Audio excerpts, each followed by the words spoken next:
सो hi everyone, नमस्ते and good morning. दोस्तों, आप लोग एग्जाम के उस फेज में आ गए होंगे जहाँ पे आपका फर्स्ट पेपर की आपने फुल ऑन प्रिपरेशन चालू कर दी होगी। लास्ट के 5 डेज बचे हुए एग्जाम के लिए। अब तो बनता है कि फर्स्ट पेपर की फुल ऑन तैयारी करें। अगर फर्स्ट पेपर अपना सबसे बेस्ट जाएगा तो उसके बाद के सारे पेपर हो सकता है कि उसकी एनर्जी पूरी कंटिन्यू हो जाए। तो बढ़िया से प्रिपेयर करिए। 5 डेज बचे हैं, पेपर फर्स्ट के लिए दबा के प्रिपेयर करिए। बट आपके लिए 4 डेज भी सफिशिएंट है। अगर आज का दिन आप उसमें भी लगा सकते हो, उस पेपर में जहाँ पे आपका थोड़ा सा भी लेक्यूरा रहेगा उस पे यूज़ करिएगा। ठीक है, तो एग्जाम के पहले का एक डिस्कशन वीडियो बनाते हैं इस टाइप का, कि जहाँ पे मैं आपसे 1 to 1 एज अ फ्रेंड बात कर रहा हूँ कि कैसे चीज़ों को मैनेज करना है। होपफुली मेरी ये जो बातें आपको थोड़ा सा काम आ जाएंगी। तो चलिए, विदाउट वेस्टिंग एनी टाइम इस वीडियो को स्टार्ट करते हैं। तो बेटा देखो, सबसे पहले टाइम टेबल दिख रहा है आपको। टाइम टेबल में लीव सब ये सब आपने वैसे बना के रखा होगा, बट जस्ट डेमोन्स्ट्रेशन पर्पज के लिए ये आपको दिखाया जा रहा है कि देखो इस तरीके से आपका है सीए फाइनल और सीए इंटर का मैंने शीट बना दिया टाइम टेबल का। अब इसमें देखिएगा लीव यहाँ पे ऑडिट फाइनल वालों के लिए, ऑडिट के लिए देखो 3 दिन की लीव है। ठीक, फिर इनडायरेक्ट टैक्सेशन के लिए 3 दिन की लीव है। तो ऑडिट में जो ये 3 दिन की लीव है ना, ये मच रिक्वायर्ड थी, तो इससे आप बहुत बहुत बहुत माहौल मचा सकते हो। तो अभी ऑडिट की चिंता बिल्कुल भी मत करो। आप एफआर पे प्रिपेयर करो और इंटर वाला बच्चा एडवांस अकाउंटिंग को एकदम दबा के प्रिपेयर करे। राइट, ठीक। अब देखिएगा कुछ कुछ की फैक्टर्स अपन डिस्कस कर लेते हैं। सबसे पहली बात करते हैं एनसाइटी की। अब एग्ज़ाम टाइम है, हमने अपने आप को रिजल्ट से अटैच करके रखा हुआ है। फाइनल वाला बच्चा ये सोच रहा होगा कि अगर मैं पास हो गया तो इसके बाद जस्ट मैं सीए बन रहा हूँ। राइट, पास होने के बाद जस्ट आपके फिनिश लाइन ऐसा आपके सामने खड़ी हुई है, इसके उधर आप सीए बन चुके रहेंगे। तो आपने अभी क्या किया, अपने आप को एक रिजल्ट से अटैच कर दिया है। ठीक है, गीता का श्लोक याद करिएगा, काम करते जाओ, फल की चिंता मत करो। बिकॉज अगर आप रिजल्ट से अटैच हो रहे हो तो आपको ना एनसाइटी बहुत ज़्यादा होती है। एनसाइटी होने से क्या होता है, जो भी हमने पढ़ा होगा उसके लिए हमको टेंशन के कारण वो सब हम भूल सकते हैं। और मेरे साथ पर्सनली ये हो चुका है अपने सीए फाइनल के समय कि मैं लॉ पेपर में बहुत बहुत ज़्यादा एनसाइटी में चले गया था। उसके बाद क्या हुआ, सब ब्लैंक आउट। तो वो बहुत ज़्यादा डैमेज करता है। प्लीज़ अपने आप को, मुश्किल है आई नो, बट थोड़ा सा प्रोसेस ओरिएंटेड रहिए और रिजल्ट से डिटैच करिए। एनसाइटी का मैनेजमेंट बहुत नेसेसरी, नहीं करोगे तो रिजल्ट बर्बाद हो जाएगा। तो एनसाइटी इज मोस्ट इंपॉर्टेंट, जिसको आपको मैनेज करना है। ठीक। दूसरा, stay away from your friends. Stay away, चाहे वो सीए वाला बच्चा है तो भी उससे आप दूर रहिए। उसको फोन करके मत पूछिए कि भैया तेरा पेपर कैसा गया, क्या गया। उससे आपको कोई लेना देना नहीं है और उसका आपके रिजल्ट पे कोई इम्पैक्ट नहीं पड़ेगा। रिजल्ट पे कोई impact, I again repeat, result पे कोई इम्पैक्ट नहीं पड़ेगा। तो उससे बात करके फालतू हरकतें मत करिए, सो दैट आपको भी खराब, कंपेयर करोगे तो हमेशा ही खराब लगेगा। ठीक है, वो सामने वाले को भी नहीं पता कि उसने क्या बना के आया पेपर में, आप उससे क्यों पूछो, सब रिजल्ट बताएगा। आप अपना पेपर देते जाओ। और मोस्ट इंपॉर्टेंट चीज, फूड।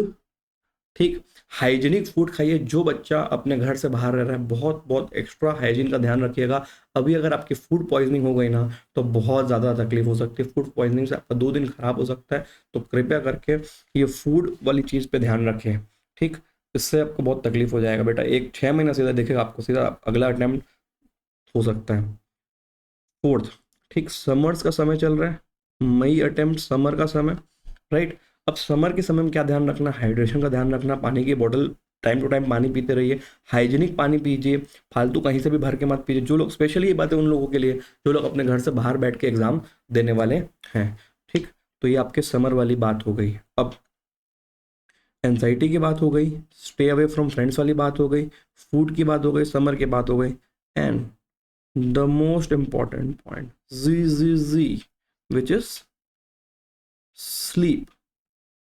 तुम लोग क्या सोचते हो कि हम पेपर दे के आएंगे 5 बजे, यहाँ पे आप 5 PM को पेपर से निकलते हो, 6 PM को आप अपने रूम या घर, जहाँ पे भी बोल लो हॉस्टल, वहाँ पहुँच जाते हो।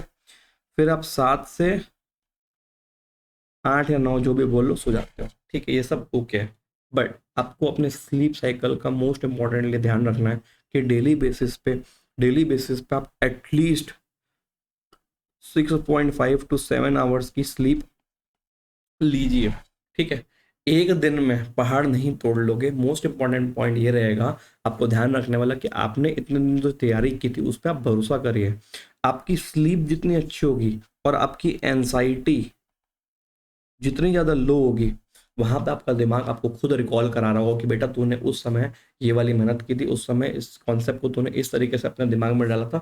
वो आपको 100% रिकॉल होगा अगर आप एंजाइटी में नहीं हो। याद करिएगा, बहुत बार हमारे दोस्त हमसे पूछते तो हम उसको तुरंत रिप्लाई कर पाते। क्यों रिप्लाई कर पाते? क्योंकि उस समय हमारे ऊपर परफॉर्मेंस प्रेशर नहीं होता, हमारे ऊपर एंजाइटी नहीं होती, और हमारे ऊपर स्लीप का कोई प्रेशर नहीं होता। ठीक, तो स्लीप एंजाइटी दो चीज़ों को बहुत इंपॉर्टेंटली मैनेज करना है। ठीक है, इसको आप बिल्कुल से बिल्कुल भी आप इसको हल्के में नहीं लेंगे। स्लीप इज मोस्ट इंपॉर्टेंट चीज़। यहाँ पे आपका दिमाग काम करेगा तो बहुत सारे हो सकता है। आप तुक्के में भी देखो क्या होता है, अब सीए फाइनल और इंटर की अगर आप पढ़ाई कर चुके हो, आपका एक कॉमन सेंस डेवलप हो जाता है सीए को लेके। तो हो सकता है दिमाग अगर काम करेगा तो क्लास की कोई तो भी बात याद आ जाए और वहाँ पे आप सही आंसर लिख के आ सको। सो देयरफॉर इन सब चीज़ों का ध्यान रखें। ठीक, अब ये हो गया बिहेवियरल। अब एग्जाम के लिए डायरेक्टली बात करते हैं। आपकी स्टेशनरी मैनेज कर लेना।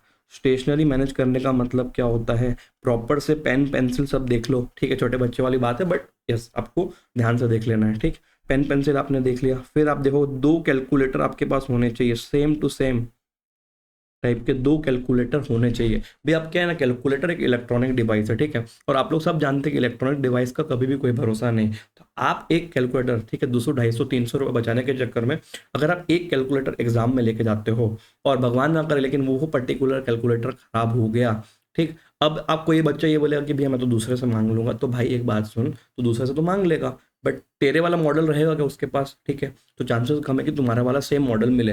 अब अपना हाथ फ्री ना, हर एक सबका एक हाथ फ्री होता है एक पर्टिकुलर मॉडल के ऊपर, तो वो मॉडल तो आपको मिलेगा नहीं। सो हुआ क्या कि आपको ना थोड़ी सी वहां पे एंजाइटी बिल्ड हो जाएगी और अचानक से खराब लगने लगेगा, क्या क्या हो गया मेरे साथ इस टाइप का, तो आप अपना माहौल खराब कर रहे होगे। तो इस चीज का ध्यान रखें, एकदम से बिल्कुल पर्टिकुलर ध्यान रखें। दो calculator same to same model वाला रखें, सेम टू सेम, जो चला रहे हो उसी का दूसरा रखो। और अभी से उसको अगर नहीं लिए तो अभी से उसको 4-5 दिन फ्री कर लो। मोबाइल सोशल मीडिया से दूर रहना, ये तो अब कॉमन सेंस की बात है, मतलब ये बताने की जरूरत भी नहीं पड़नी चाहिए।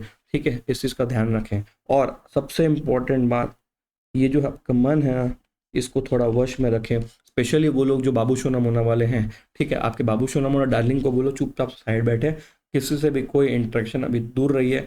और अगर वो लाइफ में अपनी कोई भी हरकतें करते हैं, कोई भी, मैंने कई लोगों को देखा है कि जो एग्जाम दे रहे हैं उनके जो काउंटर पार्ट्स, मतलब जो भी उनके बाबू सोना मोना वाले लोग हैं, वो कहीं और गिना रहे हैं, उनको छोड़ो यार, ऐसे ऐसे करा। जब तुम पास हो जाओगे ना, खुद झक मार के तुम्हारे पास आएंगे, तब उनको भगा देना अपने आप से। बट जो भी है वॉट एवर, मतलब वो अपने लाइफ में जो भी करे। अभी दुनिया में भूकंप भी आ रहा है, अर्थ के आ रहा है, न्यूक्लियर, आपको कोई फर्क नहीं पड़ता, इलेक्शन ऐसे ऐसे करा आपके लिए।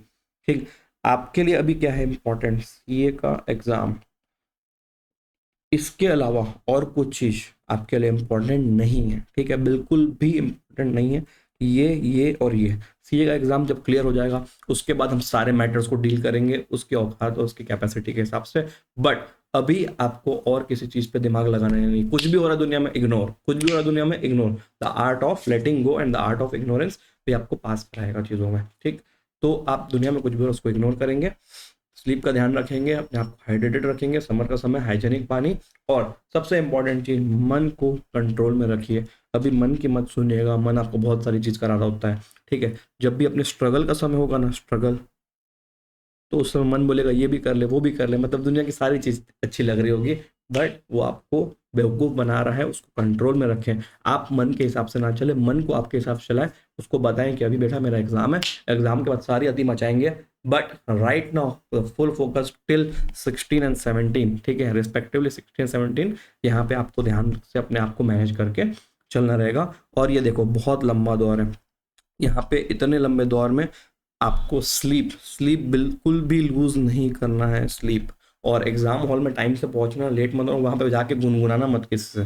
ठीक है, फिर आप जो बोलोगे ना मैं ऐसा नहीं कर रहा था या मैं ऐसा नहीं कर रही थी वैसा नहीं कर रही थी, एग्जामिनर कुछ भी नहीं सुनेगा, सीधा बाहर फेंकेगा वहां से मिसकंडक्ट के हिसाब से। एग्जाम में आपने मिसकंडक्ट किया है तो किसी से गुनगुनाए नहीं, चीटिंग करने की कोशिश बिल्कुल भी ना करें। ये सब चीज़ों का बेसिक चीज़ें हैं, बट इनका ध्यान रखें। ठीक है, विद दैट, और सुनो, आपको अगर कोई भी चीज़ की रिक्वायरमेंट हो, कोई भी डाउट हो, कृपया करके कमेंट में डालें और किसी भी तरीके से कम्युनिकेट करें। I will be happy to help you with all your problems. With that, bye and take care and all the very best. माहौल मचा के आओ, आग लगा के आओ, एग्जाम में फोड़ के आना है, राइट? ठीक है, with that, bye everyone, take care, have a nice day.